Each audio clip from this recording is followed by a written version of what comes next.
Hi, everybody, and welcome to MMA Junkies pre-show. It's me, Danny, the producer, and this morning I am joined by Dan Tom.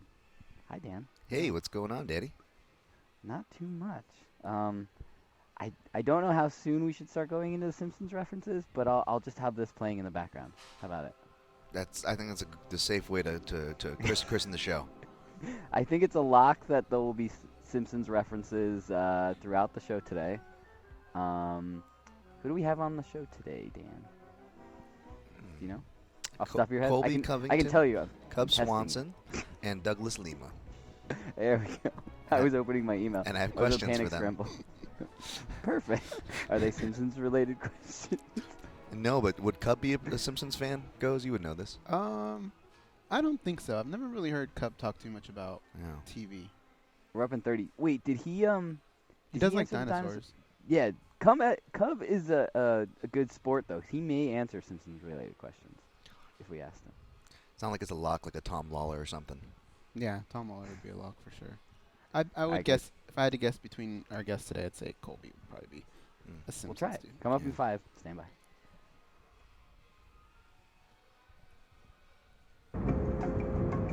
This is your captain speaking. We are making our descent into Las Vegas McCarran Airport. On behalf of our crew, we'd like to thank you for flying MMA Junkie Airlines. Now please fasten your seatbelts and put your tray tables in your upright position because the descent is going to be a little bit bumpy. Alright, Junkie Nation, it's time to roll, baby, on MMA Junkie Radio with Gorgeous George and Goes. This is what we doing while we do it, baby. All night long, we rollin'! Yeah! The MMA Junkie Radio revolution is upon us. Can you dig it? There's no escape. No escape. Through the vast frontier of cyberspace and through a sea of stars in outer space. One small step for man, one giant leap for mankind. We've solidified our combat communications stranglehold. We are controlling transmission. With the use of MMA Junkie Radio and SiriusXM satellite radio technology. MMA Junkie Radio. Commence transmission.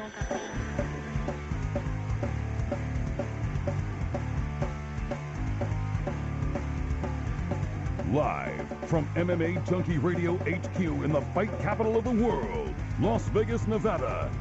Here are your hosts, Gorgeous George and Goes. From the fight capital of the world, we're inside the beautiful Mandalay Bay Racing Sportsbook. This is MMA Junkie Radio Live, the only show that matters. This is my buddy Charlie right here. He is one of our World MMA Awards, and he'll tell you, he matters.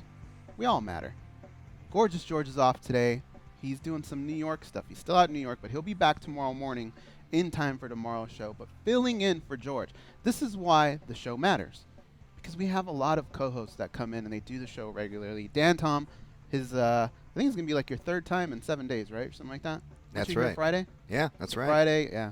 Friday, Monday, and today, Dan Tom, here in studio, the MMA analyst. He's going to help us get the ship right, talk a little bit about, we kind of closed the book a little bit on the fights yesterday, but we can always do that. We could still talk about some of the fights. I know not all of you got in, but really what we wanted to touch on was a lot of the news that came out in the last 24 hours, 48 hours. A lot of good stuff out there, a lot of back and forth opinions, so we'll definitely get to that.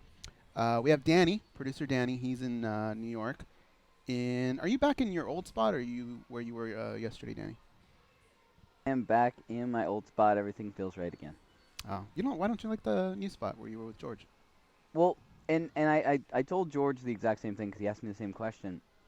And I said it's really, I mean, I showed you what it looked like in the cubicle workstation that I do. This is built for one person to run the show. So, like, everything's kind of within arm's length. In the studio, I was sliding my chair around the whole time, and I don't have a microphone headset in the studio. So I have to be conscious of when I'm trying to talk on the microphone versus back here. Is that why we could hear you yesterday when you were like calling fighters and stuff? Yeah, Oh, because gotcha. George had a microphone right next to me. Yeah. All right. Well, that makes sense. Anyways, today's guests were a little I think if you get 4 guests, you're packed. So 3, we're congested. 4. We got Cub Swanson. He's going to come on and tell us why he deserves the next title shot. We also have Douglas Lima. He's going to be fighting Lorenz Larkin, defending his title at Bellator NYC. It's the NYC part. Don't forget, guys, it's separated. The prelims and the main card have 2 different names. And lastly, Colby Covington will be making up for what he did to us yesterday, which was he got back to us really late. And there was just a little bit of time left in the show, and we didn't want to rush it. So we said, you know what? We'll just reschedule him for today. And it looks like it's going to work out. So we'll talk to those 3 guys. But the first part, as always, is open for you guys to call in. Sound off, 866-522-2846. You know Marco from Waco. He's got to be salivating right now. He's been bringing it. He's been leading off. But we want you other junkies to call in and participate. Help us out here. Let's make this a good show. Let's really get some discussion going back and forth. Some of the things I do want to touch on. Demetrius Johnson versus the UFC versus Dana White. He's taken a very big stand. We heard a lot more from him yesterday in regards of why he feels he's being bullied a little bit. And I have to say, when I hear Demetrius Johnson speak up, it's one of those names that you have to listen to. A, he's a champion. B, he's one of the pound-for-pound greatest fighters of all time. And C, he's just an all-around good guy. So to hear him say things like that, it's a little shocking, right? And I like the way the rest of the UFC roster kind of came to his defense a little bit. And we've seen in history in other topics, all it takes is that little match, right? A little strike, and people start to follow. For those of you who don't know, basically what Demetrius, his big problem is the UFC would like him to fight TJ Dillashaw. He wants to fight Ray Borg, which was a name that was brought up to him by the UFC initially. He wants to stick to that stance. He wants to break the record. He has conceded a little bit on TJ Dillashaw, saying, look, if the guy makes weight and there can be something in the contract where if he doesn't, I still get paid and all that. Because he's worried that TJ, a guy who's never fought at the weight class, won't make weight and he won't be able to break that record. Then he would consider it. The UFC has come back and said, nah. So I kind of feel DJ a little bit there in that department. I like that he's taking a stance. But the weird thing that came out of yesterday was basically the news that in these negotiations, the UFC basically said, look, it's TJ, or how about this? We just get rid of your entire division. That's pretty ballsy. What do you think, Dan? Yeah, it is. I was listening to MMA Junkie's own Ben Folks on the Co-Main Event podcast there with Dundas, and they were kind of breaking down the history of. Yeah, I think so. Okay. The history of these conflicts with Tito and Dana and Randy, and all these behind the scenes strong arm tactics you'd kind of hear about. And granted, that's really strong, threatening to take away a division, or anything like that. But it becomes really interesting because we always credit the UFC for we're going to book Volkan Ozdemir and Jimmy Manuwa on the John Jones DC card. That way, if there's an injury fallout, someone's there and ready. And you talk to guys like Jimmy Manuwa, more than happy to play that dual role. But we don't think about from the other aspect, from the fighter aspect, especially the fighter that has a lot to lose, where they're being paid the same, which is arguable, at least from their stance, is not enough in the first place, to essentially train for 2 guys. And at the end of the day, they're both dangerous fights and may not, count for your record if it comes in at a catch weight or, someone can't make weight. So a lot of valid points going both ways there. It makes it really interesting when you really break down Demetrius Johnson's article he sent out or whatever. Yeah, it's a real strange situation because really we look at it as Demetrius Johnson versus Dana versus UFC. But a statement like that turns it into the UFC and Dana White versus the entire 125 weight division. Like if you're a flyweight and you hear that, that's got to piss you off. Yeah. Right? You got to be going, well, why does my life, everything that you've promised me, hang in the balance of this one guy? It's not fair. It's not a fair world, but that may be kind of stepping over the boundary a little bit. Absolutely. And even if you don't take him in a literal sense, like for one, we shouldn't take, not defending, but we shouldn't take what Dana White says we should know by now not to take it literally. Mm-hmm. But still, yeah, how do they feel as seeing that is the attitude as far as marketing in what is already kind of a criticized, from the fan to promoter perspective, a criticized market of that is the flyweight division, right? Yeah. Now here's the scary part, though. For as much as I support Demetrius here in his decision, the scary part of this all is if Demetrius Johnson goes away, UFC keeps moving on. I'm not so sure they're going to lose very much, right? Hell, you could even say if the whole division were to go away, it would just keep marching on because we'd be talking about all these great matchups coming up, and who knows where these fighters, some of them would maybe go up a weight class or some of them would go somewhere else. But that's the sad part, and I think that's where it comes down to fighters just need to band together, especially in that weight class, because you hear news like that, man, that's a really scary thing to hear from your employer. Another thing I want to touch on here on the same topic is TJ Dillashaw. For the most part, we haven't really seen much street come out of TJ, except for when Cody pulls it out of him, right? He's not going to sit back and take it. But you don't really see TJ as being that guy that goes on social media, calling people out, doing that. But he's kind of starting to do that now. He's trying to get under Demetrius Johnson's skin. Yesterday, he posted a picture of Mighty Mouse, and I think it was Minnie Mouse or something like that. Yeah, yeah. These are jabs, and I get why he's doing it. And if whatever the money that is promised out there were promised to me, I would probably maybe go that same route as well. But Demetrius has never struck me as the guy that would let something like that get to him. Unless something gets signed, now you done fucked up because you don't want him. You don't want an angry Mighty Mouse after you, right? So, what do you guys think of TJ Dillashaw? Do you feel like there's any heat there? Is this something that eventually they're gonna have to turn around and just have to do because of all the smack talk going? And I don't want to say going back and forth because really there's nothing coming back from DJ. It's really DJ's focus is on the company. TJ's focus is on DJ. What do you think of all that? Man, I try not to take it too deep when fighters talk trash. Like I said, there's usually always a reason for it. And from the fight perspective, I think you're completely right. And it's kind of hard to argue that none of us would push for that fight as well. Maybe not in the same way, but I'm sure we all would push for it in our own way, right?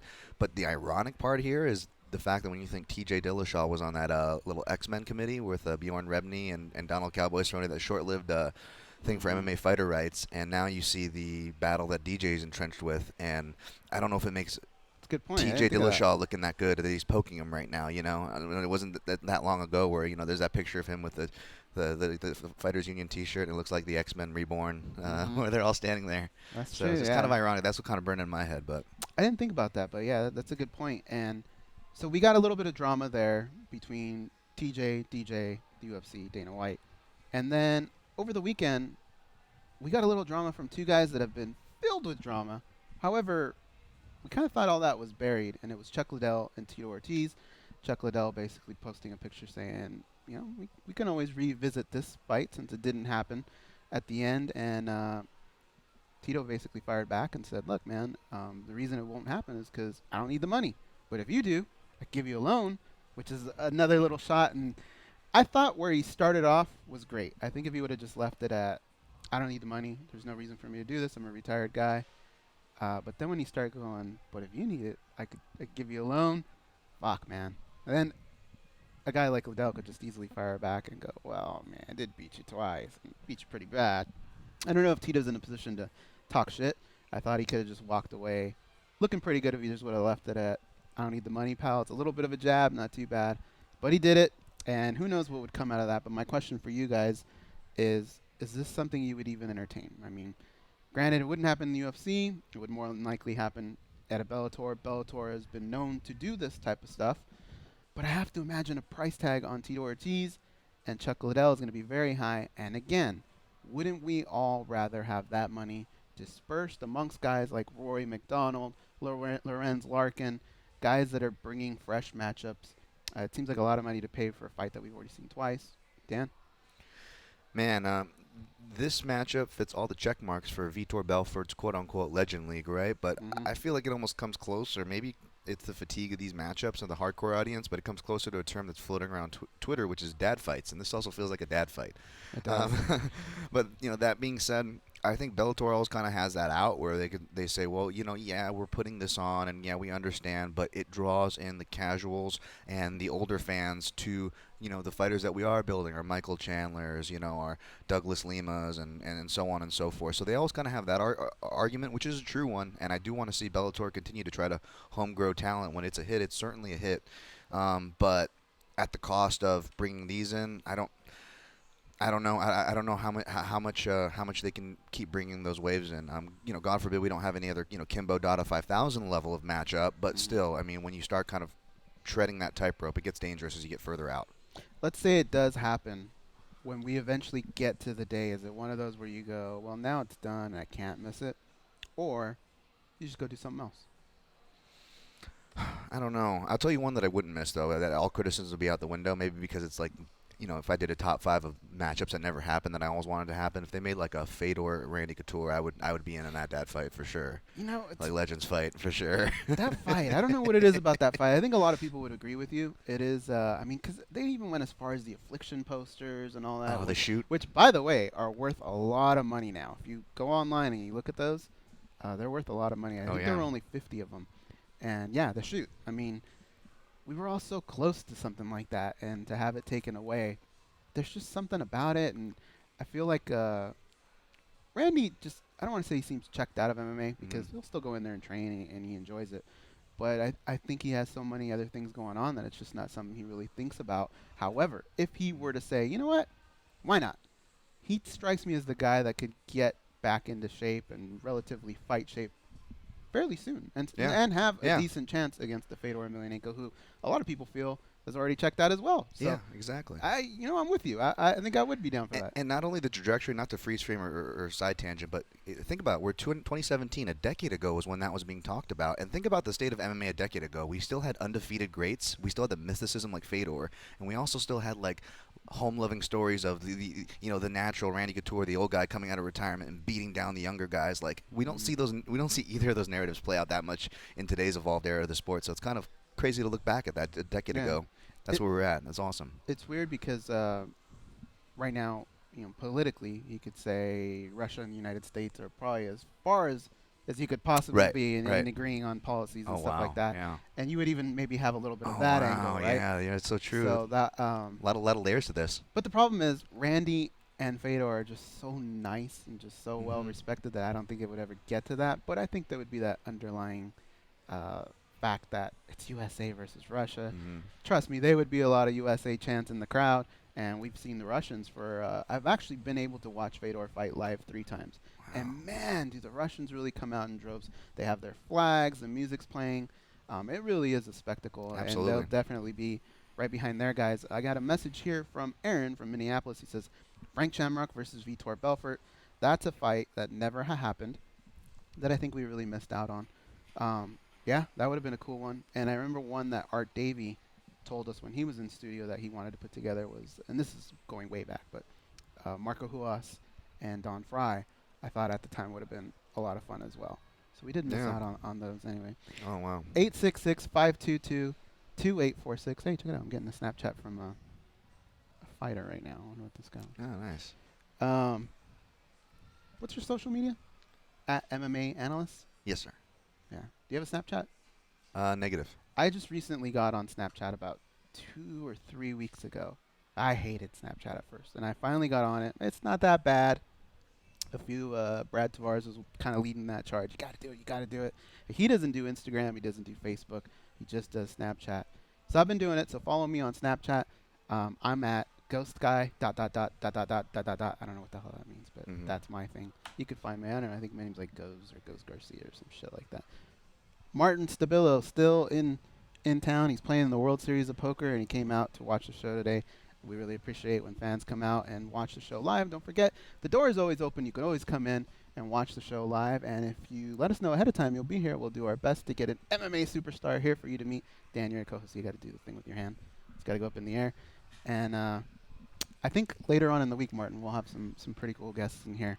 And should be a good time.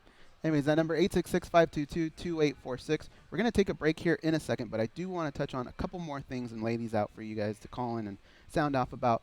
The FS1 broadcast team this weekend will be Miesha Tate and Kenny Florian. And Miesha Tate's name's kind of been in the news a little bit as well because she sounded off a little bit on the whole Angela Magana Cyborg thing. And her quote was basically, I wish Cyborg would have hit her harder. And where are we at here, Dan? Are we... is MMA starting to get a little TMZ-ish when you're going through social media and seeing these type of articles? I get where Misha's coming from. I think she did the movie, right, with Cyborg. Was it Fight Valley or something like that? Right. So they're probably pretty close.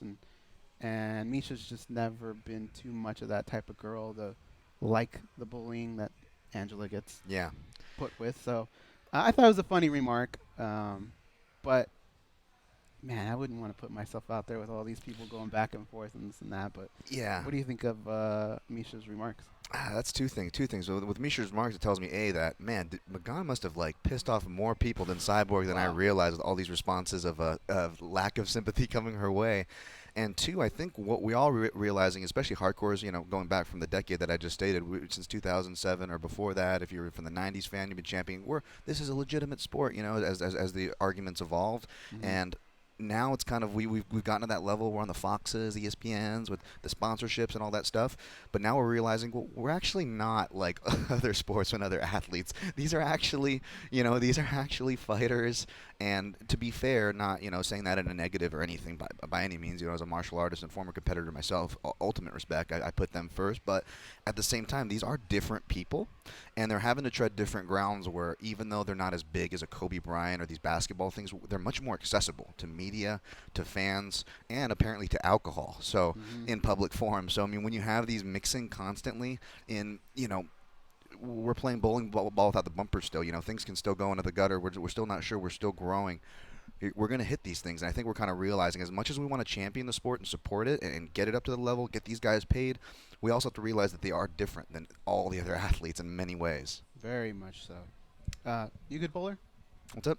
No, terrible. Yeah, I'm not very good either. I would almost fall down when I would throw, and those were my more accurate ones. And that fall down? Yeah, it was really bad. I was a kid. I didn't really play when I got older, so I would just...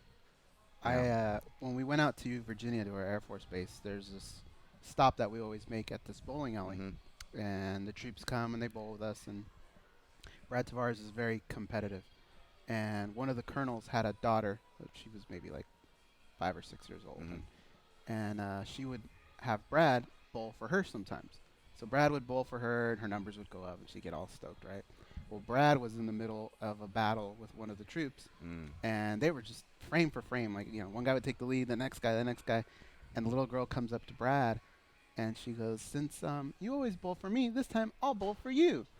And, dude, the look on his face was so funny because he didn't want to lose to this guy, and he was going to have a 5-year-old throw with no bumpers. I mean, it was going to go bad. So, to his credit, he came up with a really good idea.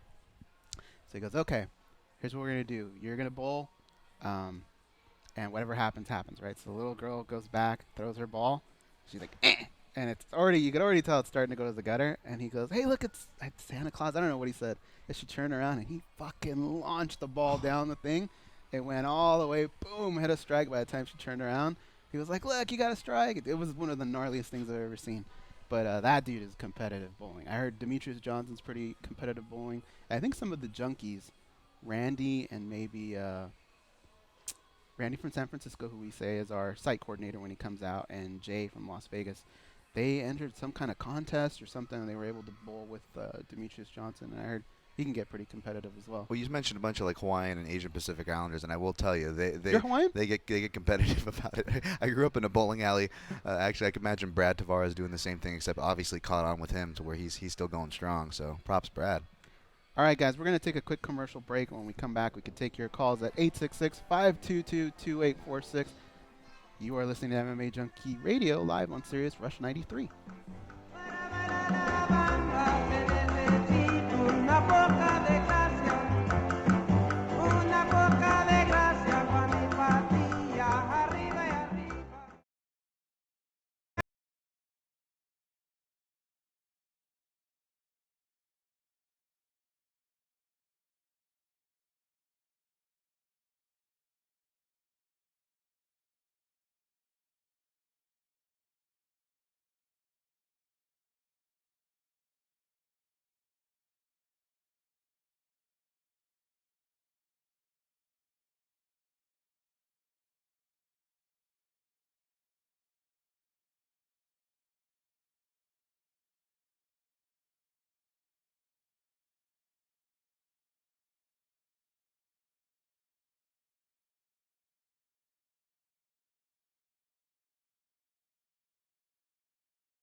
pat down TSA agents because they don't know where those people have been. And because they can. They are Gorgeous George and Goes. And this is MMA Junkie Radio. Well, Rock's right. This is MMA Junkie Radio, except Gorgeous George aren't here today. Wait, that didn't make sense. Aren't Gorgeous here George. today? Gorgeous George and Goes. Wait, well, I am here. What I'm trying to say. This is what I'm trying to say. I'm here. George is not here. George is on vacation a little bit. He took a day off. He's in New York. Danny, you did like a lot of shit with him yesterday, didn't you? He's super ambitious about seeing as much as he can of New York in the little time that he has off between the shows. And it's good for you because you've seen nothing of New York. We all know Exactly, this. yeah. So you guys were learning. And here's what happened. Apparently yesterday they went through Central Park on a carriage ride. Is that what it's called? It's not the horse carriage ride. I don't know what they call it. The bike guy kind of rides you around. You sit in his basket. Like, Not sit in in the his front basket? Were That's you what he ET? called it. You didn't do the rickshaw? It's basically what it is, but it's a rickshaw with a bike. Picture them in the basket, just like at the front, all uncomfortable. Well, anyways, they took this tour, and apparently the guy decided to just do it in Spanish because my cousin was there, who speaks English, and George, and Danny as well. But Danny doesn't speak Spanish, so Danny had to do the whole tour in another language. And I think that is New York's way of saying we don't want this guy to learn anything about New York. So they kept Danny in check, and Danny, you probably didn't learn very much, right? Because you don't speak Spanish. Well, at one point, I know George said, I'm sure he probably like made fun of me, but he said at one point I know he told the guy that I didn't speak Spanish.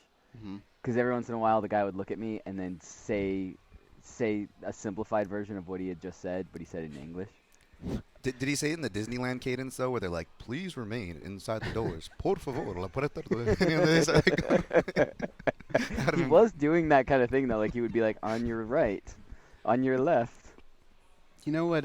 When people speak Spanish, I love when they try and condense it in English because they'll say a lot in Spanish, and then they'll come back and they'll just look at you and just go, "Y speak," something stupid like that. You know that's not what he said. You know he said more than that shit.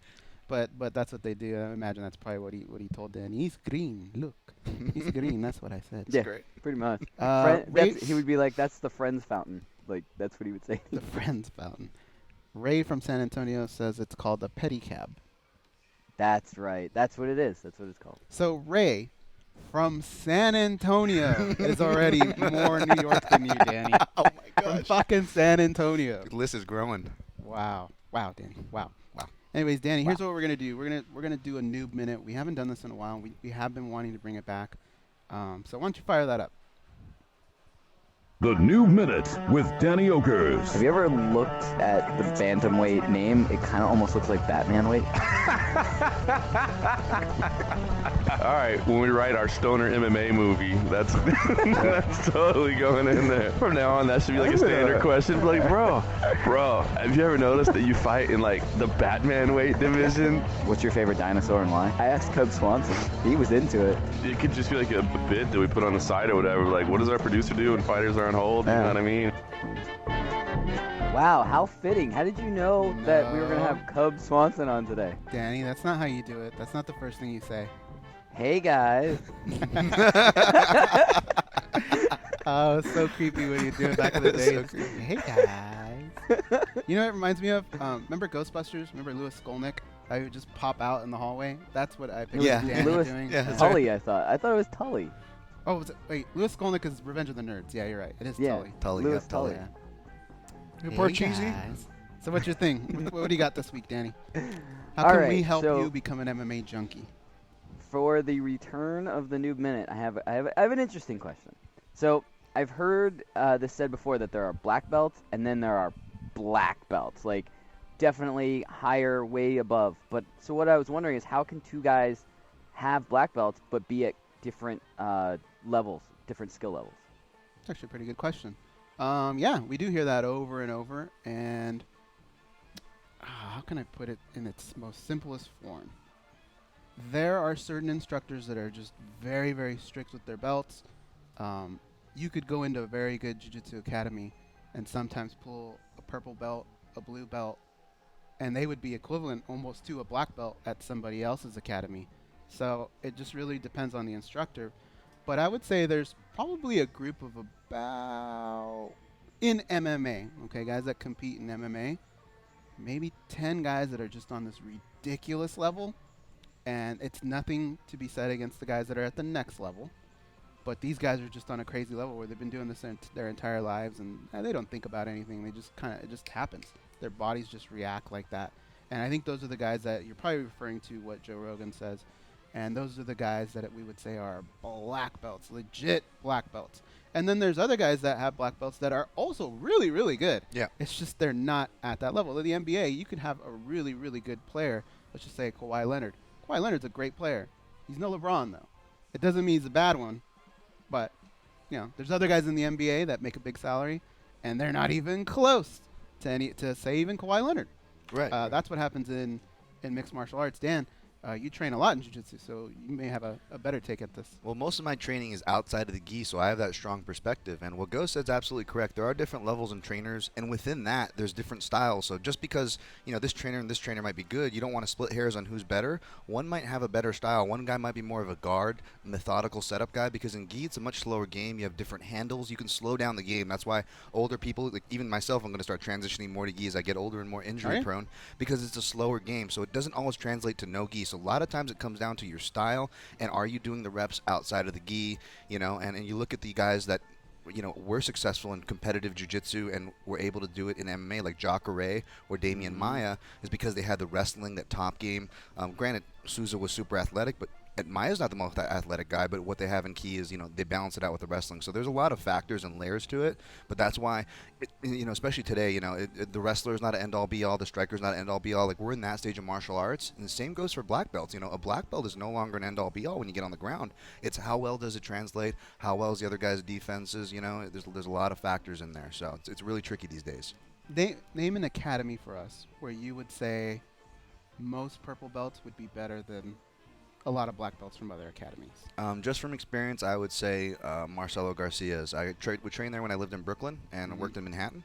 And being Extreme Couture and in the Las Vegas circuits and being able to train with many good no-names, amateurs, pros, and coaches from Robert Follis, Robert Drysdale, Neil Melanson, all those things. I got a lot of looks. That being said, I went under the mats of Marcelo Garcia. It was no joke because you just have everybody who either is homegrown from there or from the tri-state area that's already on a top level, and they're going there because that's the top of the shark pool. Like, you don't really you can go there to sharpen tools. Obviously, Marcelo Garcia is a great guy to learn from, but everybody kind of already has their tools sharp. It's more about knife practice in there, if that makes sense. So there's rooms like that. There's different things in there. There's more kind of growing, more well-rounded rooms. And there are guys that can really move up the ladder quickly in jiu-jitsu and still be good. It's not that they have a poor instructor or anything like that. And a guy that comes out, it's one of your favorite fighters, BJ Penn, he got to a black belt relatively quickly. Yeah. And we've seen what he's done before in jiu-jitsu. So that can happen as well, Danny.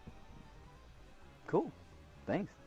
Hey, man, no problem. Where are you at right now? What are you in? Are you still a noob? Are you an MMA junkie? Are you a hardcore? Are you a casual guy? Where are you at in the system? To be fair, I think I still have to stay a noob until I do that test you wanted to do to graduate to the next level. We have to figure out what the next level above noob is, though. What do you think? I have been paying attention to things. I did watch all of UFC 212 and was very interested the entire time. Perhaps Danny has graduated from noob to casual. Would that be the next guy? I guess that's the easiest one word upgrade. Yeah, casual is what I'm coming up with, too. And then from there, he would have to become a hardcore. And then from hardcore, you become a junkie. So, Danny, we may have to do your belt test pretty soon. Maybe come up with like 10 noobish questions and see if Danny can answer them. And we'll say he has to answer about 7 of them, I think, to graduate to be a casual fan. Feels like he's going to be ranking people in Goes Jitsu again, Goes over here. Oh, yeah. Hey, Danny, you ever been to a live event? I have not. I didn't pay attention to MMA. I actually went to college where they had a bunch of events. I went to George Mason. ITT Tech holds? Oh, okay, George Mason? George Mason. They have the Patriot Center. Oh, okay. Yeah, that was a while ago, though, right? Yeah. But, I mean, they had. I know they had, because I didn't pay attention to MMA at all. I mean, we got student discounts to go there. It was one of those things I just didn't pay attention to it. Maybe you should pay attention, Danny. You ever thought well, the next time they have one in New York, don't they have one in Long Island coming up soon? Actually, you know what? Why don't you talk to George and ask him about the, there's the Long Island one. There's also the Bellator card at Madison Square Garden. That wouldn't be a bad one to take in live. Yeah, I was talking to Copperheart about that. He's going, but I don't know if I can get tickets still. Can I? Yeah, you definitely can. And I don't think they're that expensive either. Somebody told me yesterday. I've never been there. Have you ever been there, Dan? Madison Square Garden. You were in New York. Oh no, unfortunately not for an event. Somebody told me the seats are terrible, but that I've heard that too. the arena obviously is what it is. But Right. oh man, did I just do that? But yeah, dude, you messed up with an in studio. Yeah. There's Martin. If you guys can look at him right now, he's covering his mouth, thinking, "God damn, he just screwed up."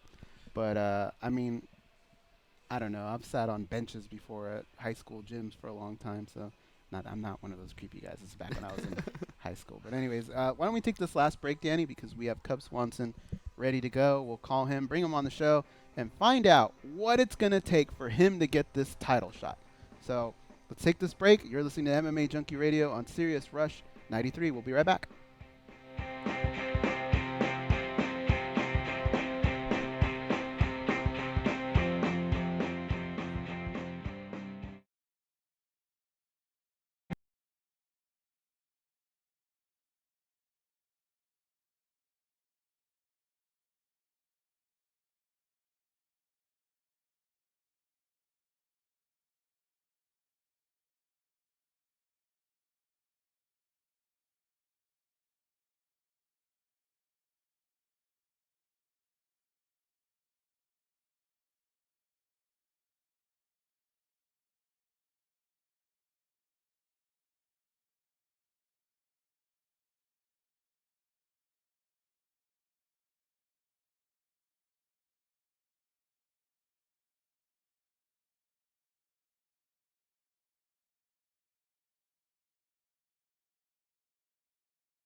Quit showing off, Dan.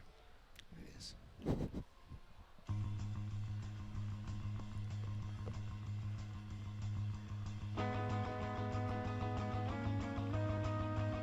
Charm, compassion, common sense. These guys have none of that. You listen to them, so you're no better. I am awesome, though. They are Gorgeous George and Goes. And when George isn't here, I feel like these things from Rock hurt even more because they're all directed towards me.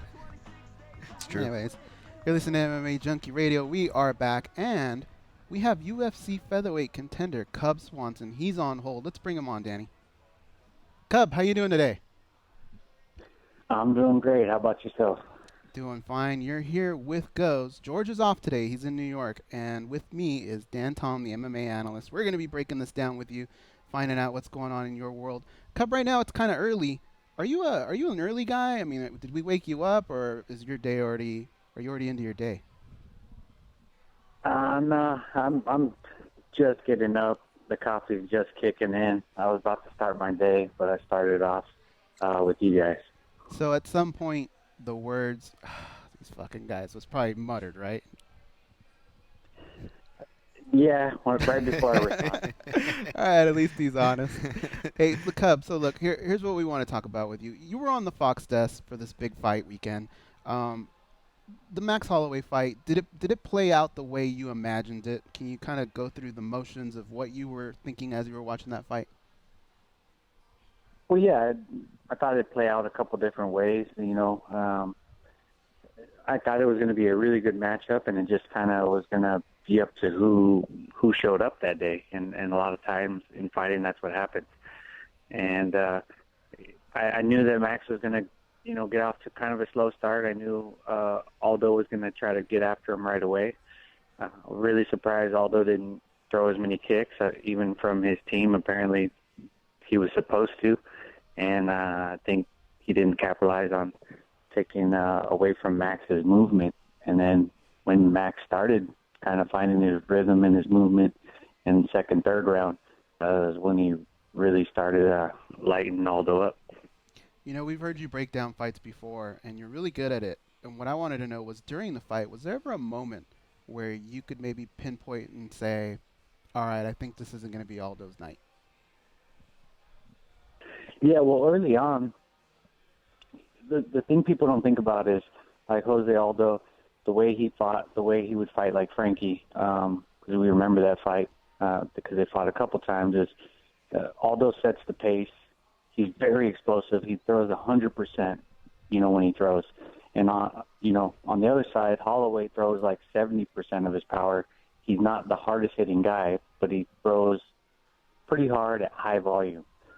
So when Aldo's throwing that 100% shot, he needs time to recharge his battery. That there's only two ways. Either you throw 100% and you got to, take a second to recharge to be able to throw again, or you throw, not 100% and you can throw more often.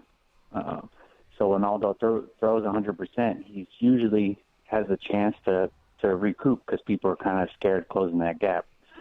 So he was doing that, and then in the later rounds, when Holloway started to pick up the pace, he wasn't able to recharge, and he was getting tired in there, and that's when he started to pull back, and Holloway hit him with 1-2, and then another 1-2, and just laid him out. It was a pretty good shot.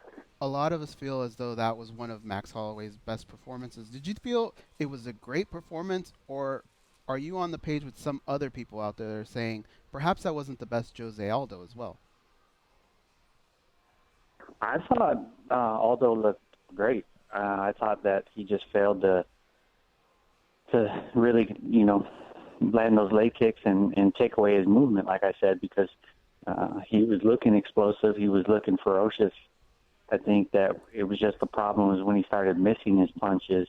That takes a toll on you. When you throw really hard strikes and they don't land, that takes away from you. But I think Holloway, I say at the end of the second and third round, when his shoulders relaxed and he started, those nerves kind of went away and he knew he was in a fight, is when he looked amazing. I think earlier in the fight you could tell that, even though he doesn't want to admit it, that there was nerves there. Here's where we're at, Cub.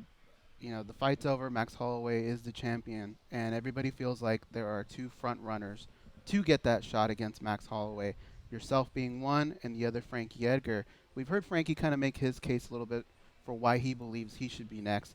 Cub, this is your chance. Let us know, why do you feel you should be next for Max Holloway? Yeah, well, we both knew going in that if Aldo won, I was 100% going to get it, and then if Max won, it was going to be, a toss-up between the two of us. Being said, is just because Frankie's never fought Holloway. But the reason why I was, going to get it over him either way was just because Frankie's been, he's fought for the title a bunch of times, and when you could fight for the title a bunch of times and you don't win, it's really hard to sell that. So he's, taking nothing away from him. I respect the guy. I think he's an amazing fighter. He has a win over me. But since then, I've been on a tear. And, the fact is he's 0-4 in his last 4 title fights. The fact that you can get that many title fights, is crazy. Like I said, I'm just looking for one. I've never had the opportunity. I've been promised multiple times, and just had it taken away. And I've had to rebuild, get better. And 13 years I've been on the grind trying to be the best version of myself, and I've never been better than right now. All I'm asking for is the opportunity. Do you feel like maybe because of all the things you've done, the fights that you've accepted, we've never heard you turn down a fight before.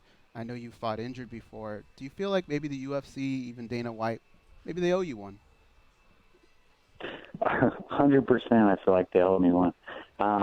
It's no secret that I kind of fell into that gatekeeper slot, and they made me fight this guy and that guy, and they kind of used me to, see if this guy was going to take that next step into being a star or not. And, I cut out a lot of guys like that. And one guy I let slip through was Max Holloway. And, he's the champ now. So I've never been fighting slouches. If people want to say, oh, he hasn't fought a top 10 guy in a little bit, I was taking whoever the UFC put in front of me. Duho Choi was another one that was supposed to blow through me, So I proved everybody wrong. I keep doing my thing, and all I'm asking for is my chance to shine. In these situations where fighters are right there on the cusp, we see a lot of negotiation tactics. When it comes to you, is it basically going to be give me Holloway, I'll fight him anytime, any place? Because I know you have other things going on in your life as well.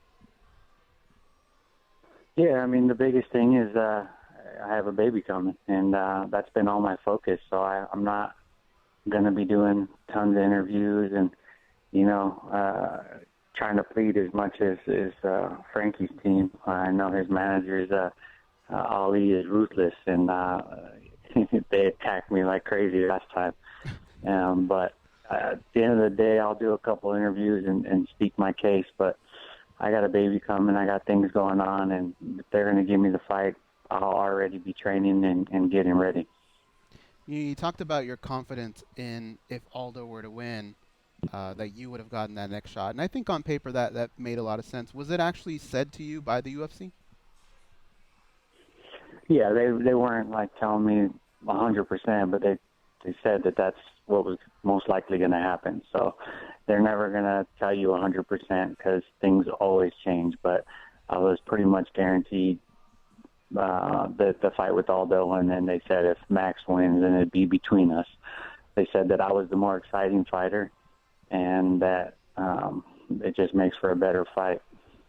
UFC featherweight Cub Swanson joins us here on the program. Dan, Tom, what do you have for Cub?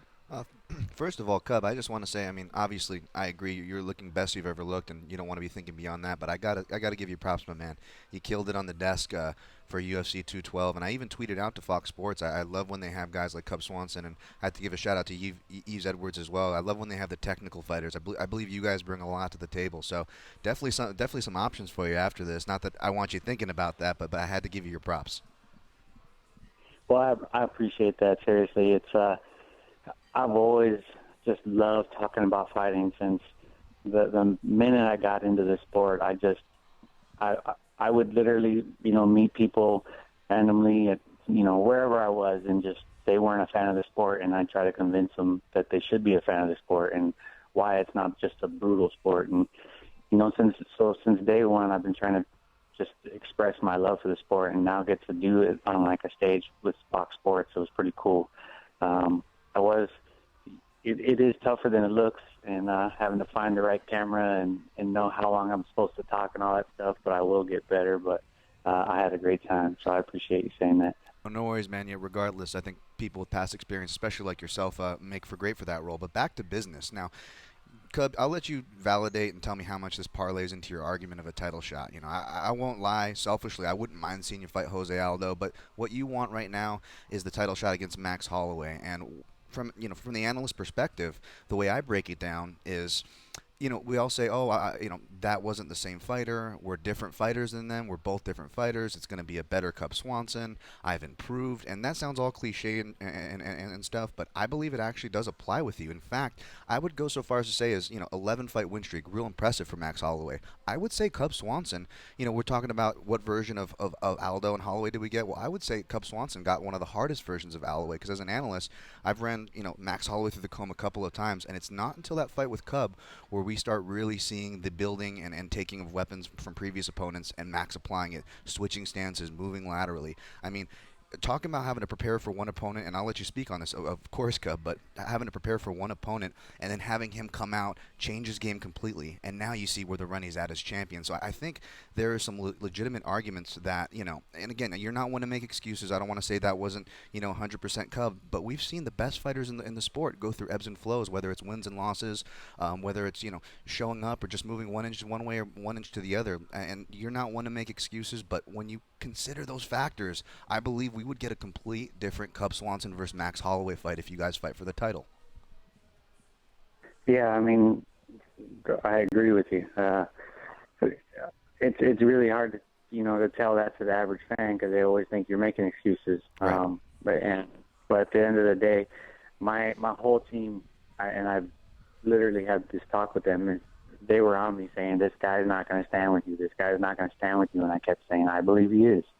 I truly believe he is. And they're like, he's not. And so my whole training camp, all my coaches were telling me that he's not going to stand with you. In the Frankie Edgar fight, when we did fight, I had my game plan, and I thought I was right, and I was wrong. And with the Holloway fight, I felt like, they weren't anticipating that Holloway having that confidence and just, looking good as he has been. And when we fought, he just came out different than I expect. At the same time, I was fresh off being zapped of my passion for the sport, being my title fight taken away from me after it was promised. Mm-hmm. And then going in, breaking my hand right off the bat. I mean, I literally shattered my thumb. I had to that's my biggest plate I have in my hands out of the 3 plates I have in my hands. And it's screws all different directions. So I fought the guy one-handed. And then I ended up getting my jaw broke for that in the second round. I fought the guy 3 rounds. 2 rounds with a broken jaw and 3 rounds with a broken hand. So, and that was him at his best. So a lot of people say, oh, he kicked your ass for 3 rounds. I'm like, okay, well, yeah, I fought the guy one-handed and with a broken jaw. And that, to me, is a freak accident. Cub, we got to jump in here because we're all out of time, but we want to thank you for joining us. Follow Cub at Cub Swanson. Thank you for making us one of those interviews. Thanks, Cub. Thanks, guys. All right, guys, we will be back here in a second. We're going to take our last commercial break. I'm gonna keep on the run. I'm gonna have me some fun. It cost me my very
Dearly beloved, we are gathered here today to get through this thing called life. Electric word, life, it means forever, and that's a mighty long time. But I'm here to tell you, there's something else. The afterworld. A world of never-ending happiness. You can always see the sun, day or night. So when you call up that shrink in Beverly Hills, you know the one, Dr. Everything will be alright. Instead of asking how much of your time is left, ask him how much of your mind, baby. 'Cause in this life, things are much harder than the afterworld. This life, you're on your own. And if the elevator tries to break you down, go crazy, punch your higher floor.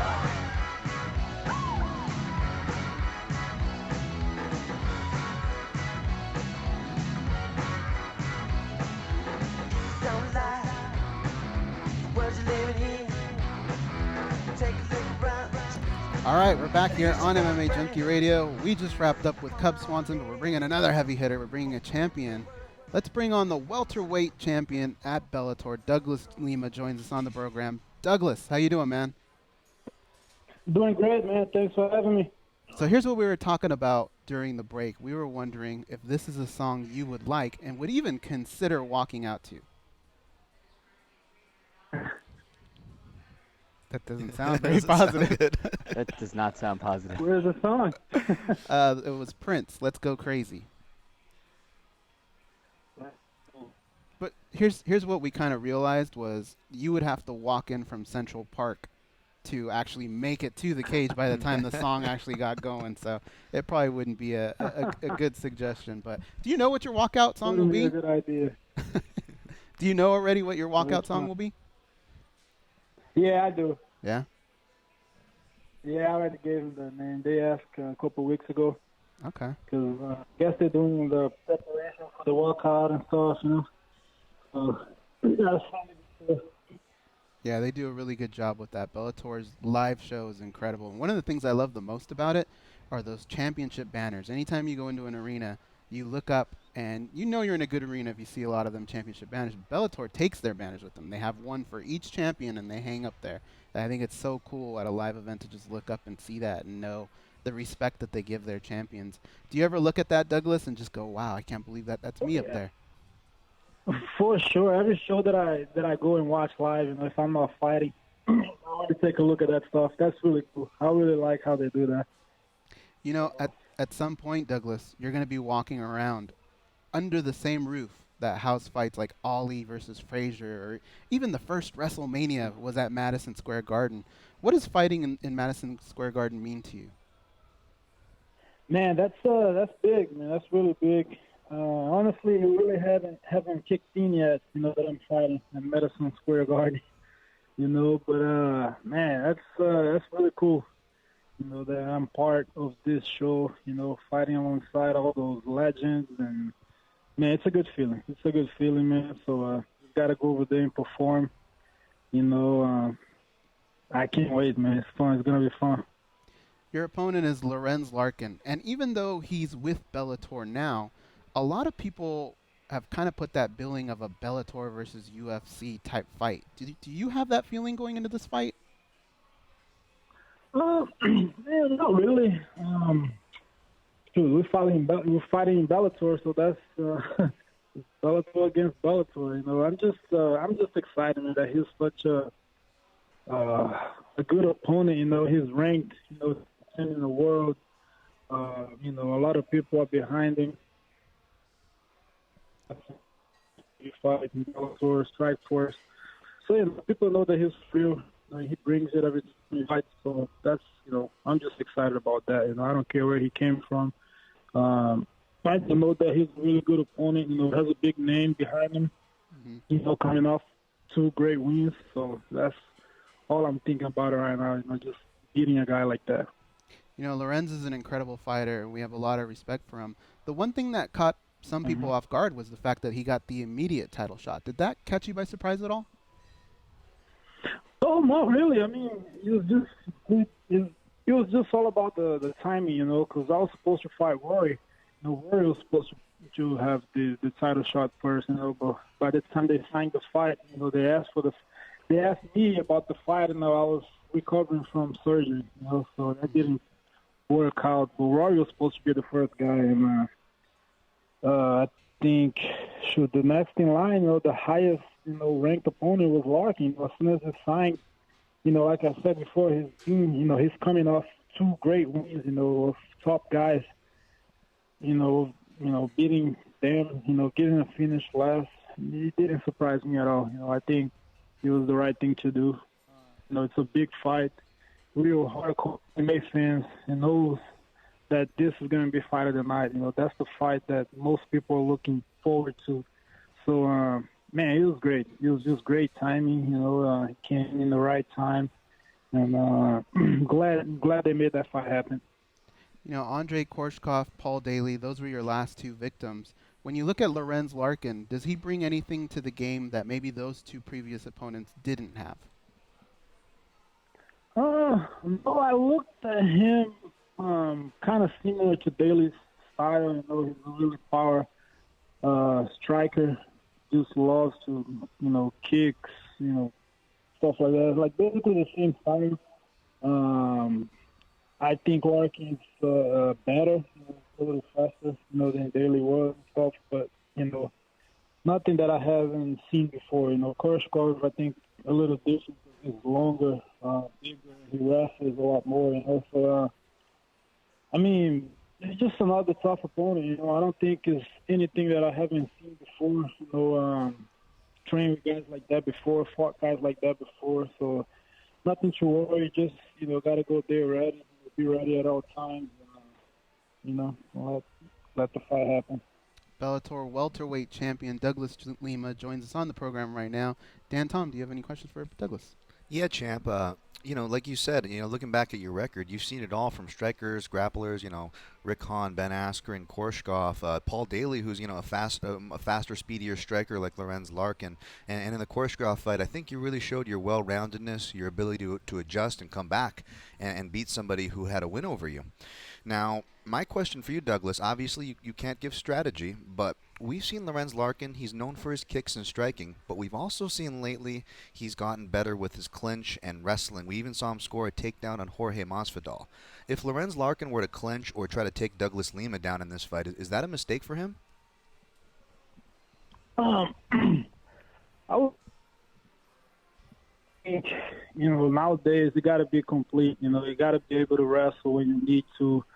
And, you know, because a lot of times, you know, when you're striking, you know, with somebody similar to your style, man, you got to show the judges something. You know, if you're really going back and forth, you know, why not go for a takedown? He might steal the round. And I think that's what he did against Masvidal. You know, the fight was really close. End of the round, I think he shot and got him down. You know, so it wouldn't surprise me at all, you know, if he goes for the takedown. He wouldn't, because, you know, if we, you know, they're banging it out, throwing punches, kicks, you know, and the fight is very close, you know, we got to steal the round, you know, so it wouldn't surprise if he goes for that. You know, I'm doing the same thing, you know, I'm really working on all my weakness, you know, my wrestling, you know, finishing the fight in the ground as well, jiu-jitsu, ground and pound. So, you know, I'll be ready for everything. If he tries to shoot, you know, we'll be ready for that. You know, if he strikes the whole time, we'll be ready for that as well. So it's all about preparation. Really, I don't really care, you know, what he comes to do. You know, I'm just preparing for everything, for every scenario, you know, in the fight. You know, I'll be ready for it. Awesome. And speaking of preparation and your ground gaming, obviously you have the black belt under the renowned and respected Juan Carnero, but is there anything in regards to your preparation that's changed this time around for this camp that maybe you didn't have in camps before? No, not really. I mean, the main thing for me is me being healthy. Man, I haven't really felt this good, you know, for a fight in a long time, you know. Even my last fight against Korshkov, I went in there with torn meniscus, you know, on my right leg, on the other leg. So, man, this time everything is good. You know, I'm not lying when I'm saying this. You know, we got to say some stuff before the fight. But this time I'm really healthy. You know, that's the big thing, man. I'm throwing kicks with both legs, throwing knees. You know, I'm stronger. just being healthy means, every. Well, that's great to hear, champ. Douglas, I Yeah, know thanks. I know you felt the weight of being a champion before. Can you describe the feeling of a guy fighting for the belt versus a guy defending his belt? Well, a lot of people say, you're not really a champion until you defend it. So I take that very serious. But, man, honestly, at the end of the day, I don't even think about the belt. I know I'm champion. I know people want what I have in that division right now. But, man, I'm just worried about going there and performing, doing the things the fans like, throwing, good finishes. And, man, I'm not really, I don't think about the belt right now. You know what I mean? After the fight, when they put it on me, okay, then it's good. Okay, I still have it. But right now, I don't even think about it. It's just going there, fighting, performing, being the best that I can be inside that cage. We mentioned at the beginning of the interview how the banners hang up there at the top, and having that banner up there means you're going to have a target on your back. There are a lot of guys that want what you have. Have you felt that yet, that pressure of having that target on your back? And in a way, do you get a kick out of it? Actually, I love it, man. I love it. People are talking so much right now about our welterweight division here in Bellator. And, man, I'm the one sitting on top of it. I'm the one that got the gold there, So it's no pressure. It's just, man, it's really a good feeling, man. All, the hard work over the years. I've been fighting for over 10 years, been fighting 15 years. So just a lot of work that I put in. Finally getting some recognition right now. People, I'm sitting on top of that, division full of killers, So no pressure. It's just good, man. It's just a good feeling. Bring it on. If you want what I have, come get me. Come get me. I'll be right here waiting. It's funny you bring that up because my next question was going to be a little bit about that. That division is stacked. And I like this picture here that Bellator put up, and I think you retweeted it. It asks who would win if this was a one-night tournament. And they give the names Njokuani, Daly, McDonald, Larkin, Lima, MVP, Korshkov, and Ward. Sign me up if that were to happen. But the one thing they do put in there is one-night tournament. My question for you is, obviously, champ, we feel you would be the guy that comes out of that, but who would be the guy that you think you would face in the finals if that type of tournament happened? I'd say either Korshkov or McDonald. Out of all the challenges, I think those two are the toughest because they mix everything up pretty good. They're both long. I think either one of those will be in the finalists. And, man, that would be fantastic if they were to make that happen. In one night. I would love to do a one-night tournament like that. Ever since the old days of the Vale Tudos, man, that would be fantastic. It's kind of I've heard that's a lot of fighters' dream to be able to do one of those one-night tournaments. And, man, those are some killers in that tournament. So I thought when they tweeted that, I thought Lima would kind of say, hey, take it easy. One-night tournament, take it easy with that. But you're actually inviting a scenario like that. You would love that then, huh? Oh, for sure. I don't care if I hold the belt or not. The tournament would be for another belt. I don't know, something like that. I would be so down for that. And how big of a tournament would that be? All those killers and, man, let the best win. I would love to do it. Would you prefer the way they listed it one night, or would you prefer a staggered tournament? I'd say one night, because, like I said, it's something that I wanted to do. Because, man, I started watching MMA back in those days, when they used to do the 3 fights a night, 2 fights, whatever, no gloves. And, I wouldn't go that far. But, man, I would like to do it in one night. You know what I mean? That'd be perfect for the Dynamite shows. You break up the tournament with the kickboxing. Can you imagine? Yeah, you have a whole card right there, split apart. Yep. There you go. Yeah. An idea for Bellator. When you see Scott Coker, tell him that's the way you want it to go down on a Dynamite show, one-night tournament. Everybody would jump on board with a division like that. But, Douglas, anyways, thank you very much for your time. We're happy that you set aside some time here to join us here on MMAjunkie Radio. Before we let you go, would you like to thank any of your sponsors, any of the people that helped you get here?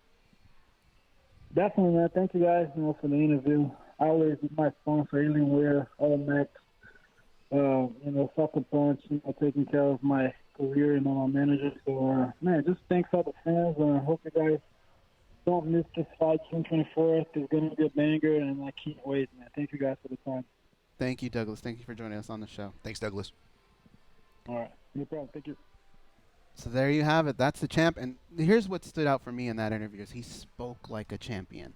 Who the hell would invite that type of mayhem into their lives? But he's willing to do, not only is he willing to do a tournament, because a lot of champions would maybe say something like, well, why don't they go through it? And then whoever comes out of that faces me. He wants to be in it, and he wants it to be one night. Yeah.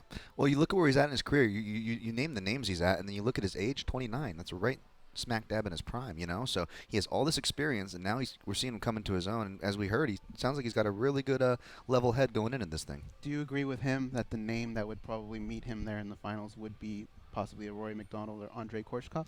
Yeah, Rory McDonald definitely, and Korshkov was definitely on the top of that list as well, so I was 100% with him on that. I'm trying to figure out, I think a guy like Lorenz Larkin, maybe even MVP, their style might be better suited for a one night, as where you get a guy like Rory who just puts so much into his attack and takes some shots. Same with Korshkov. I could see them winning the fight, but being so drained for that fight number 2 and even a fight number 3. Yeah. As where MVP's that guy that's just going to pick you apart from a distance, but can he do it against a guy like Korshkov, a guy like McDonald that gets in your face like that? I don't know. Absolutely. I mean, I look at durability and grapplers for a one-night tournament, right? Because if they are going to have to go the decision, you want a guy that's going to ride on top, whereas a guy that Lorenz Larkin, as good as he is, he's going to have to work for it. He's going to have to be on his feet the whole time and exchanging strikes to get those decision wins. Let's do this. We have a blast from the past. Somebody's on hold right now. This is Jason, the intern. Oh, Jason, what's up? Jason, how you doing, man? I'm good, man. I'm just chilling in my house back in the Cube. I can't believe that the Cube is actually catching on. It is. It's catching on like wildfire. Really, it's not catching on. The It's not catching on. But you know what? When I was at the gathering, people did call me and Nick, Jason and Nick from the Cube. So you never know, Goes is catching on. Dan, Tom, you look good in that spot. I would look a little better, but that's okay. It's true. It's true. Jason, what's it like to be home now and have to watch the show when you were a part of the show for 5 weeks? Man, it's weird. It feels, I don't know. I don't even know what the feeling is. Just like, I wish it's better being there, obviously, because you get to talk MMA with you guys and stuff. Now I have to phone in and talk to Danny first, and it's like, oh, God. But no, wow. I miss you guys. We were cool, dude. Wow. We are, but no, I'm just teasing Danny. But yeah, I definitely got to come back and join you guys soon. But I just wanted to take a stand. I was so busy yesterday seeing family and stuff like that, friends. On Monday, I don't know if you guys touched on it, but I've seen so many people online, and this is what I hate about MMA fans sometimes. I'm sorry, guys, but before the fight, people are like, Jose Aldo, that's the GOAT right there. That could be the GOAT. And then he loses, and people are trying to tarnish his legacy, saying that he wasn't that good, he's done. This man's only lost twice in the UFC, and people are trying to trash on him. And I just have to say, MMA fans, don't hate Jose Aldo. He is a legend. He is the best 145er we have ever seen in the sport. So don't hate on him. Whether he comes back at 145 or moves up to 155, don't be talking about how his legacy is dead. Don't be talking about that, because if he comes back, I guarantee he gets a win in his next fight. Well, I'd have to agree. I think it'd be silly for people to say that everything he's accomplished to this point didn't mean anything. The Conor McGregor fight, man, he just got caught with a punch. Yeah. I mean, it's not like he was dominated or anything like that. And you go to this Holloway fight, and you just ran into a better fighter that night. But everything that Jose Aldo's done in his career, I mean, I've seen people be very frightened of even the potential thought of having to face a guy like that. And I'll keep it real, man. I think he could have been even better. I mean, he's been with the same camp practically his whole life. Yeah. We did see him start to implement a little bit of the wrestling, stuff like that. But really, I thought the sky was the limit for that guy. And I don't think he's gone completely. I think he can kind of reshape things a little bit. All the Cub Swanson, Yeah, we saw yeah. what Cub Swanson did and put together. I don't even think a guy like that has to put together a streak. I think he just has to put one masterful performance back, and he's right back in the mix to be able to do what he does, what he loves to do best. The only hindrance in his career has probably been injuries and time off. Yeah. I agree. This sounds like a perfect Stun Gun Monday call, because I completely sentiment that, and people are definitely on both sides. Even me, I put out a tweet like, I pick against Jose Aldo, and people are like, I can't believe you're on Rogan's side. Like, just because I pick against the guy doesn't mean I don't think, his legacy should be tarnished, because I'm a body of work champion person. I really champion that, and whether people do or don't, even the people that do aren't really consistent. They'll take it with them with a pound for pound argument, but they won't use it for this divisional argument. And I think that's nonsense. I think it should always at least have some type, percentage can be argued, but at least some type of bearing, body of work, especially when it's as big as Jose Aldo. So I'm with you there. And then even, I tweet sympathy for Aldo after the fight, and people were like, "Oh, what are you saying? You should retire?" You can't make MMA fans happy out there. It's either red team versus blue team. There's, God forbid, there's gray zone. God forbid you just enjoy what's there. But I sentiment with you, Jason.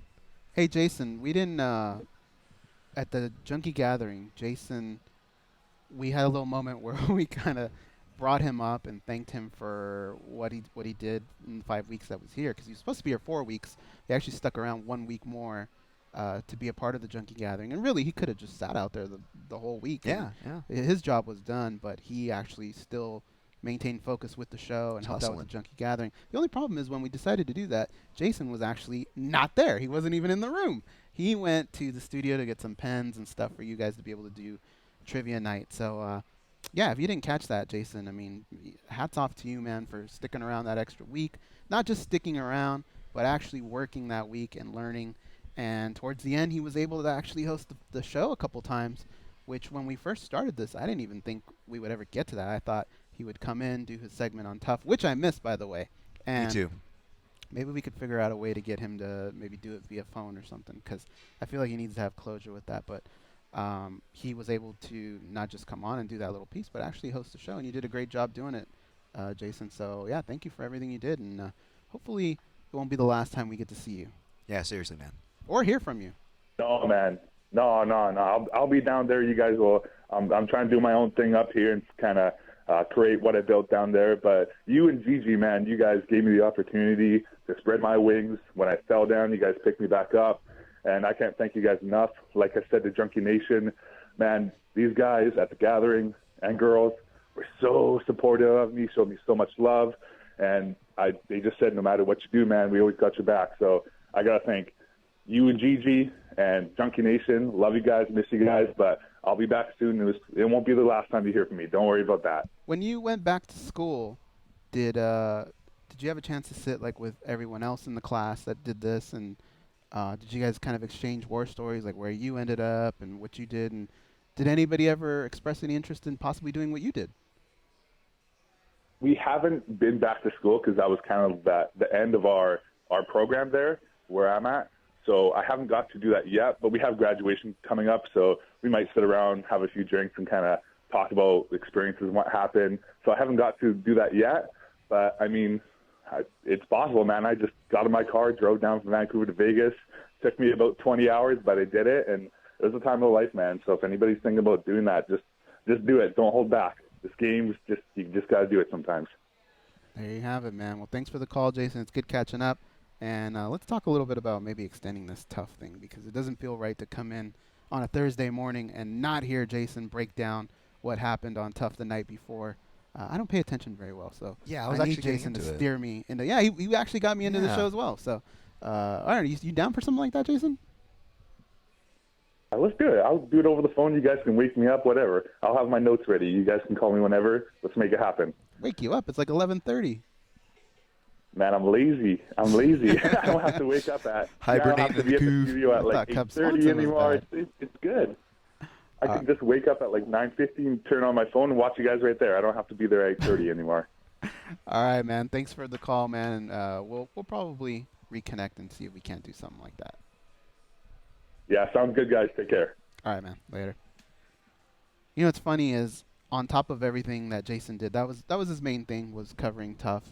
And I thought it was kind of cool. And a lot of people didn't know this at the Junkie Gathering. We didn't really find this out until the very end, was that we all got to go to the Tough House, right? So it was cool for Jason to be able to see what it is he's talking about on a daily basis, where these fighters warm up, how they come out, where the double doors, always get slammed open, where Rampage ripped his door apart that was made out of cardboard or something.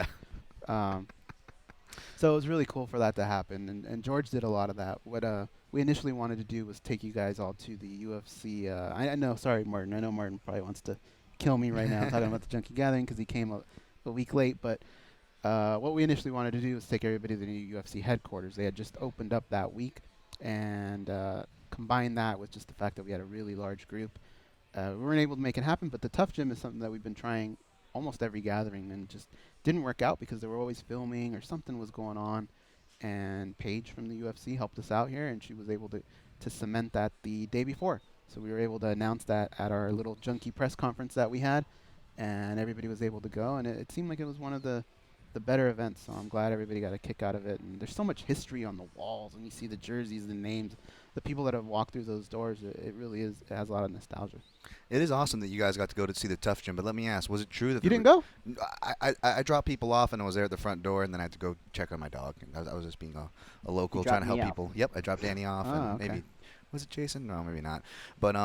But yeah, that was cool. But is this true? The reason why you guys couldn't do the UFC headquarters is because they were feeding. Nagano was having his feeding times at that point. Yeah, it's like Jurassic Park where they drop the they just drop that big goat or something. Yeah, you know? Training a monster over there. We got Marco from Waco. He's on hold. Let's bring him in.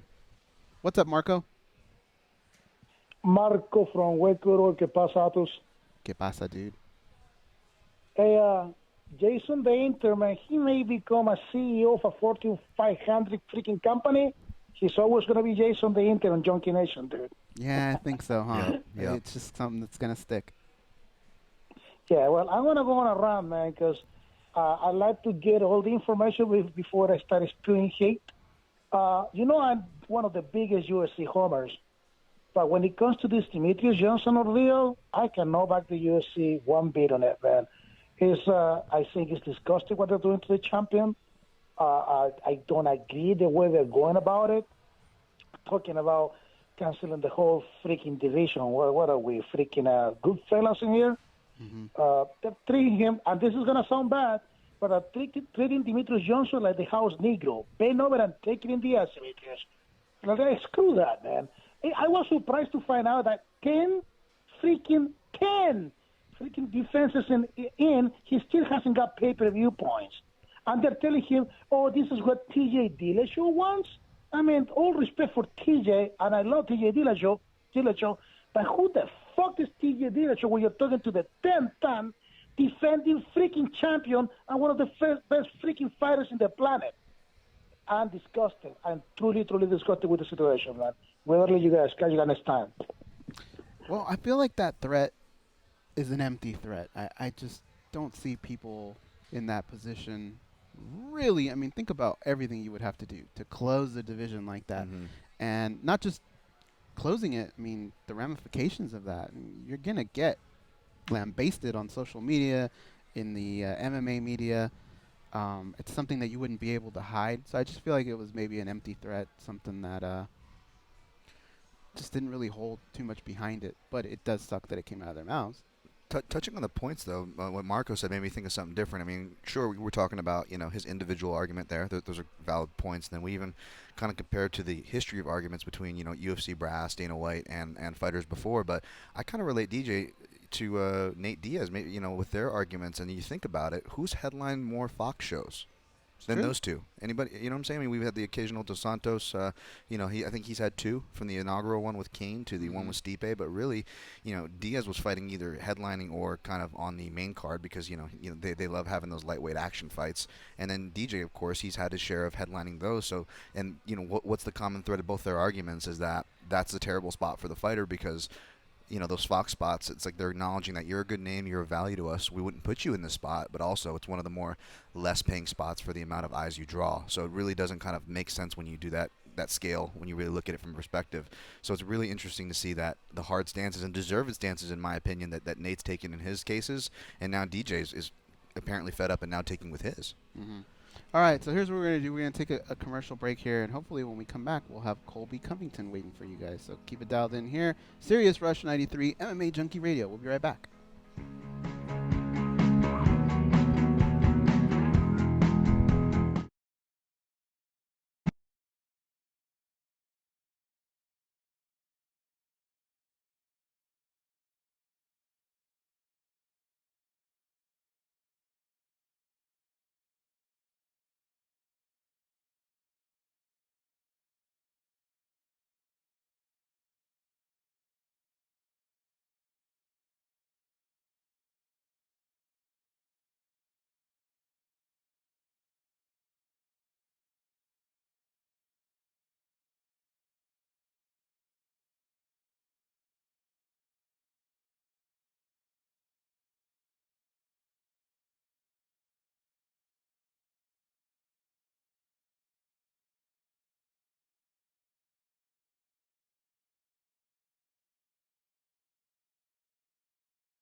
you.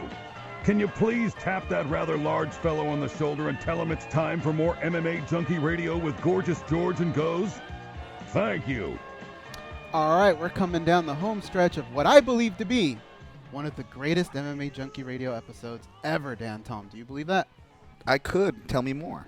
Well, I think it is because we hung up with Cub Swanson. We had Douglas Lima. And now we get to the main event, Colby Covington. This is why I'm going to call him the main event. This dude is always fired up. And he's fired up when he's not fighting. He's going to be fighting. So you can imagine the level of fired upness. I know that's not a word, but it's going to be today because it's that type of show. He's got to be chomping at the bit. He's on hold right now. Let's bring him on. UFC welterweight Colby Covington. What's up, man? How are you? Hey, what's up, guys? Thanks for having me. You know, we tried to connect with you yesterday. We didn't make it happen, but we rescheduled it for today, and I'm really happy because what I said was true in the break. We love that you're always fired up. You have a passion for the sport, and I feel like this could be a fight that can take you to the next level. How do you feel? You have Kim waiting ahead of you. Do you feel like this fight could maybe take you to the next level? Absolutely. I believe this is going to launch me into contender status, and I'm going to be fighting for a title within a year. What were your thoughts your initial thoughts when they gave you that name, Dong Hyun Kim? They bring that up. What did you think? And not just the matchup itself, but the fact that it's in Singapore. I was excited. I was looking for a big test, and I was looking to go to someone's backyard. You know, just like Max was saying, if you want to dethrone a king, you got to go to his backyard and do it. So, you know, I'm not scared to come over here and do it in Asia or Malaysia where he's got a big fan base. I want to prove a point, and I'm going to prove a big point on June 17th. You know, I absolutely believe you 100% because you may have put out one of the scariest tweets I've ever read in my life, and I want to stay on your good side because I never want to be on the other side of this. It says, I'm going to turn his face into a hamburger, then grill him with a W and a highlight finish that can only be described as a nuclear barrage. I don't want to be on the other side of a nuclear barrage, Colby. Yeah, man, this victory is imminent, man. It's a foregone conclusion. Dong Hyun Kim better start looking for his next career choice. You know, I know you enjoy when there's a little bit of a back and forth between you and your opponent, but Kim's been kind of quiet. He doesn't really say too much. Do you feel like maybe when you guys come face-to-face, say at the weigh-ins, or do you feel like maybe you might try and ruffle his feathers a little bit? We'll see how he reacts, but, you know, I'm gonna get in his face and I'm gonna let him know I'm here now. He's not gonna just. He's been saying little shots here and there in interviews, but you know he's been staying quiet on social media. He deactivated his social media like a little hermit. You know he wanted to go in hiding to save the last little bit of his career. So we'll see what happens when we come face to face. You know, a win here in a division that's stacked like that. Where do you feel it puts you as far as fights away from a title fight?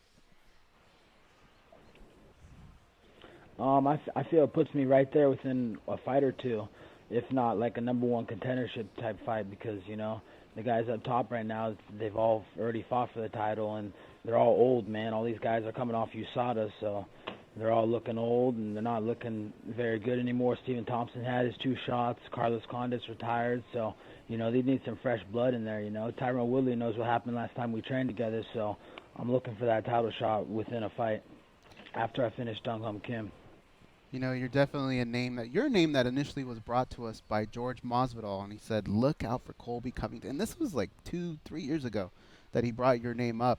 Can you talk a little bit about George as a training partner, as a friend, and what he's meant, his relationship with you? Oh, man, George Masvidal is my best friend. I wouldn't be here where I'm at right now without him. He's helped me so much in my career. He's given me managers. He's given me fights. He's been there every step of the way with me. He's been cornering me every fight. I've been there for a lot of his fights. Just the transition from wrestling to MMA. The first day I met him in American Top Team, and we just started training together. I was wrestling with him, and he was showing me striking, and now I have his striking coach, Paulino Hernandez, who I work with full time, and I feel like, you know, I wouldn't be where I'm at and a complete fighter now without what Jorge Masvidal has done for me. So, you know, I love that dude. He's my brother, and he'll be with me on June 17th when we take this next step to the top. You know, you brought up the champion Tyrone Woodley, and apparently, based on what you said, it seems like you may have gotten the best of him at some point. Do you feel like, even though he's the champion right now, do you feel like he is the best at that division? I don't know. I don't know. I don't really see a guy that really stands out as the clear best guy in this division right now. I feel like it's kind of a wide open division, to be honest. USADA's cleaned up the division. Age has cleaned up the division. This division's wide open right now, and I feel like it's wide open for the taking for a guy like me or Jorge Masvidal. So, I don't really look at Tyron Woodley like he's the best in the division. I feel like me or George are the best in the division. Colby Covington joins us here on the program. He's going to be fighting Don Hume Kim at UFC Fight Night 11 in Singapore. Dan, Tom, what do you have for Colby? Hey, what's up, Colby? As as an analyst and maybe even sometimes a degenerate gambler, you look at certain guys and you go, that guy is a consistent fighter. That guy, is solid money, as solid as it can be as far as MMA goes. And you were one of the more consistent cats out there. And I don't think a lot of people are talking about you. So, I don't think this is any kind of gimmick as far as you asking for this attention. I feel it's what you should be doing. So good on you. And you're going to have an opportunity to make more of a statement. But that being said, when I see a guy with, maybe because I come from a more catch wrestling background, when I see a guy that has such solid with his wrestling change and riding positions, fans don't appreciate that, so much, as you know. But when I see something like that, I'm like, man, that guy has so much potential. If he keeps growing in the striking, the sub defense, the subs, there's a lot of potential there. But I don't know if people are talking enough about your striking. And Goes mentioned Jorge Masvidal, and we've seen Masvidal's wrestling get better since his friendship with you. Is there anything in particular as far as, you mentioned matchmaking and the stuff that, cornering and all that essential stuff, but, as far as technical, is there anything that, from Jorge that's been rubbing off on you these past couple of years that maybe people are sleeping on? Yeah, definitely. He's rubbed off on me in striking, no doubt about it. And you're gonna see a different level on me each time I go out there for a new fight. I'm not gonna give away and say anything. I'm gonna show guys. You're gonna have to see. I'm gonna surprise guys. When you think I'm coming to wrestle in fights, that's when you're gonna end up lights out on your back, looking up at the lights, and the ref Herb Dean's taking you off. So, I think my level's on a different. I think my striking level's on a different level right now. And honestly, I feel like I'm the most well-rounded fighter in the division right now. So, definitely my striking is taking another level, and I'll use that when I need to. I'm gonna open up a lot, and when guys think they're sleeping on my striking, that's when they're gonna be sleeping on the mat. Colby, in the past, you've taken fights on short notice, and we've heard some fighters say they actually like that because it takes a little bit of the stress off. It just brings everything to your face right at the moment. But this fight, you're going to have a full camp. Aside from the obvious, what would you say are the main differences in Colby Covington when he gets a full camp versus maybe stepping in on short notice? Mainly just the mental preparation. I feel like when I step in on short notice, I'm out there just trying to get my hand raised, trying to get that win bonus. The mental preparation going into a full camp and haven't had the whole time to really the thought process and really think about everything and the steps and just the strategy behind it. I'm going to be a different fighter on June 17th. I'm coming to finish, I'm coming to be violent, and I'm coming to show that I'm the future of the welterweight division. I know your focus right now is on Kim, but Rafael Dos Santos, he's probably not one of your favorite fighters, or Dos Anjos, sorry. Is he maybe in your peripheral vision? Yeah, definitely he's in my peripheral vision. Anybody that is in this division that's up looking for a title shot's in my peripheral vision. I would love to get him and finish off his career if he gets a win against Safadine, but once I finish Dong Hum Kim, that's kind of a bigger statement than Dos Anjos because he hasn't really done anything at welterweight. So I'm kind of looking for a bigger fight for like a Robbie Lawler or whoever's up there in the top 5. But if RDA, if they put him in the top 10 and they put a big number next to his name, then I'm definitely looking to end his career and get one step closer to the title. Well, I'll tell you what, Colby, we promised to keep this short because you are already out there. You're in fight mode. Sorry. So before we let you go, would you like to thank anybody, any of your sponsors, anybody that helped get you here? Yeah, big thank you to